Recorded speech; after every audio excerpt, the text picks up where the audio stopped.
নমস্কার, চলছে চলবে রণজিতে আপনাদের সবাইকে স্বাগত। আশা করি সবাই ভালো আছেন। দেখুন, মমতা বন্দ্যোপাধ্যায়ের এই ক্লিপটা একটু শুনে নিন, তারপরে আমি দু চার কথা বলি এবং কেন তিনি বলেছেন সেটার ব্যাখ্যা করব। এই অনুযায়ী 4 জন করে দায়িত্ব দেবেন যারা রেগুলার এসে বসলেন। আমি বীরভূমকে রাখিনি, তার কারণ বীরভূমে যারা আছে তারা তারা নিজেদের মতো করে, তাদের কোর কমিটি আছে, কোর কমিটি নিয়ে করবে সবাইকে নিয়ে। কেষ্ট কাউকে কিন্তু বাদ দেওয়া যাবে না। কাজলকেও কনফিডেন্সে নিতে হবে, আশিস দাকে আর শতাব্দীকেও মাঝে মাঝে ডেকে নেবে। কাজেই সবাই মিলে করবে। বাদ বাকিটা জেলা ওয়াইজ। আর তোমাদের বর্ডার যেটা মুর্শিদাবাদের ভরতপুর মনে হয়, যেটা আমাকে ভরতপুরের এমএলএ বলেছিল। ভরতপুরের এমএলএ কি এখানে আছেন? বড়োয়ার এমএলএ বলেছিল। হ্যাঁ, তুমি বলেছিলে কেষ্টর কথা, তুমি কথা বলে নিও। বাদ বাকি জেলা প্রেসিডেন্টরা ইমিডিয়েট বুথের সাথে কথা বলে বুথ কমিটি করে কাজটা করবেন।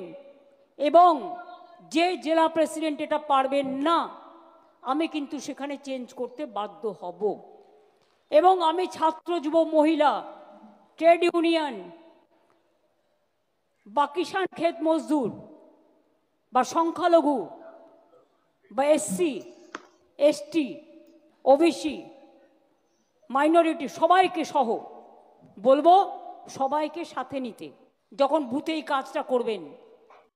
দেখলেন, আসল কথা হচ্ছে গিয়ে এই যে অনুব্রতকে পরিষ্কার বলে দিলেন সবাইকে নিয়ে কাজ করতে হবে, কাজল শেখকেও কনফিডেন্সে নিতে হবে, আশিস বন্দ্যোপাধ্যায় এবং শতাব্দীকেও ডেকে নিতে হবে।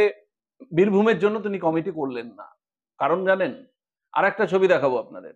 দেখুন, একটা সাম্প্রতিক খুন নিয়ে যেভাবে বামপন্থী, প্রগতিশীল, গণতান্ত্রিক মহিলা সমিতি তারা রাস্তায় নেমেছে এবং আদিবাসী রক্ষা কমিটি একত্রিত হয়ে যেভাবে রাস্তায় নেমে পুলিশের চোখে চোখ রেখে কথা বলছে এবং সরকারের উপর যে চাপ সৃষ্টি করছে, সেটার একটু ছবি দেখে নিন, তাহলে স্পষ্ট হবে।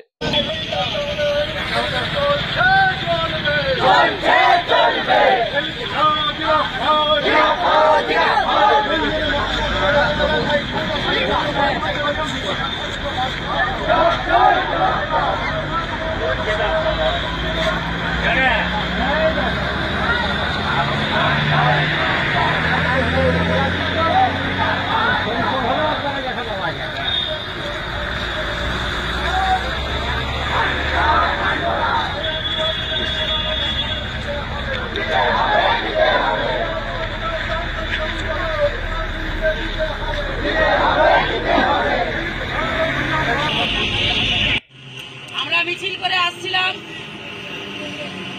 অধিকার মঞ্চ আর পশ্চিমবঙ্গ আদিবাসী অধিকার মঞ্চ, সামাজিক ন্যায় মঞ্চ, সারা ভারত গণতান্ত্রিক মহিলা সমিতি। কিভাবে পুলিশ আমাদের আটকালো, গ্রামে যেতে দিল না? তার কারণ এদের ভয় আছে যে ন্যায় বিচার আন্দোলন যদি করতে পারে তো একমাত্র বামপন্থী যা গণসংগঠন আছে, বামপন্থীরাই। দেখুন, এটা একটা ছোট চিত্র দেখলেন। এই চিত্রটা কিন্তু শুধু ওইটুকু জায়গায় সীমাবদ্ধ নয়। বীরভূমের অলিতে গলিতে এখন বামপন্থীদের পক্ষে কথা বলার লোক অনেক বেড়েছে, পার্টি অফিসগুলো খুলেছে এবং সেটা এখন দেখার যে নির্বাচন পর্যন্ত এটা জারি থাকে কিনা এবং ওই বুথ স্তরের কমিটি যেগুলো এই প্রতিবন্ধকতাগুলো সরিয়ে একেবারে চোখে চোখ রেখে কথা বলে মানুষের ভোট দেওয়ার অধিকারকে সুরক্ষিত করতে পারবে এবং তাদের মনে বিশ্বাস জাগাতে পারবে, তাহলেই এটার সার্থকতা পাবে। যেটা প্রচুর দর্শক আমাদের মন্তব্য করে এগুলোই জানায় এবং বিভিন্ন সময় এগুলোই বলতে থাকে যে মিটিং মিছিল কর্মসূচিতে এত ভিড়ের বহর, কিন্তু সেটা কেন ভোট বাক্সে পড়ে না? ভোটের শেয়ারটা এতটা তলানিতে কেন? যাই হোক, এটা হয়তো ওভারকাম করতে পারবে। আমার বিশ্বাস যে সমস্ত ছেলেরা, তরুণ এবং ছাত্ররা এই কমিটিগুলোতে বা নতুন করে লাল ঝান্ডার নিচে এসেছে, তারা প্রত্যয়ের সাথে কাজ করবে আগামী দিনে। শুধু এটা একটা প্রতীক হিসেবে ধরতে পারেন।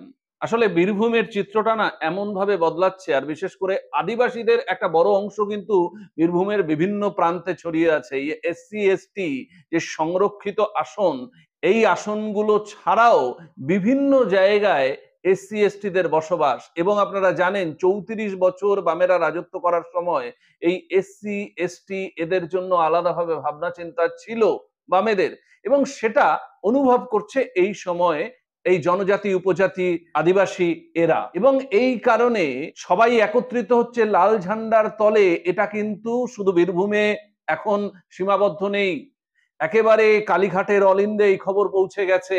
বীরভূমে অনেক ঘটনা ঘটেছে, আপনারা জানেন বকটুই হত্যাকাণ্ড যেভাবে ঘটেছে, এবং তার পরবর্তী সময়ে হয়তো চোখ রাঙানি ধমকানি চমকানিকে অনেকে উপেক্ষা করতে পারেননি, তাই হয়তো ফলাফল সেইভাবে এদিক ওদিক হয়নি, ম্যানিপুলেশনটাকে রোধ করবার মতো শক্তি সিপিআইএম এর ছিল না। কিন্তু এই সময়ে দাঁড়িয়ে এই যে সম্মেলনগুলো অনুষ্ঠিত হলো তাতে কিন্তু বামেদের তাৎপর্যপূর্ণভাবে শক্তি বৃদ্ধি হয়েছে। এটাতে মমতা বন্দ্যোপাধ্যায় যথেষ্ট ভয় পাচ্ছেন, এবং এই কারণেই বীরভূমটাকে অন্য আরো 22টা জেলার থেকে আলাদা রাখলেন। বিহার থেকে অনুব্রত ফিরে আসার পরে তার বডি ল্যাঙ্গুয়েজ চেঞ্জ হয়েছে, সেখানে গোষ্ঠী দ্বন্দ্বে এতটা জেরবার, এই গোষ্ঠী দ্বন্দ্ব নিয়ে সিপিআইএম এর পরিবর্তিত পরিস্থিতিতে যে শক্তি বৃদ্ধি হচ্ছে সেটাকে উপেক্ষা করবার সাহস অনুব্রত কাজল শেখদের কেন, মমতা বন্দ্যোপাধ্যায়ের নেই। তাই এই কারণে তিনি একেবারে ভরা সভার মাঝে দাঁড়িয়ে সরাসরি, তিনি জানেন যে সাংবাদিকরা কিন্তু এটা সম্প্রচার করছে সরাসরি, এবং সেইখানে তিনি এতটুকু দ্বিধাগ্রস্ত হলেন না যে সামনে বসা অনুব্রতের উদ্দেশ্যে বলতে এই কথাগুলো। আমার বিশ্বাস যে সমস্ত ছেলেরা, তরুণ এবং ছাত্ররা এই কমিটিগুলোতে বা নতুন করে লাল ঝান্ডার নিচে এসেছে, তারা প্রত্যয়ের সাথে কাজ করবে আগামী দিনে, এটা আমার মনে হয় যে নিশ্চিত হচ্ছে। আপনাদের যদি ভালো লাগে এই সমস্ত প্রতিবেদনগুলো, একটাই অনুরোধ করব, এই সমস্ত প্রতিবেদন কোনো মেইনস্ট্রিম মিডিয়ায় পাবেন না, বা তৃণমূলপন্থী এবং বিজেপিপন্থী যে সমস্ত ইউটিউবার রয়েছে তাদের রিচ অনেকটা, আমাদের রিচ যথেষ্ট কম।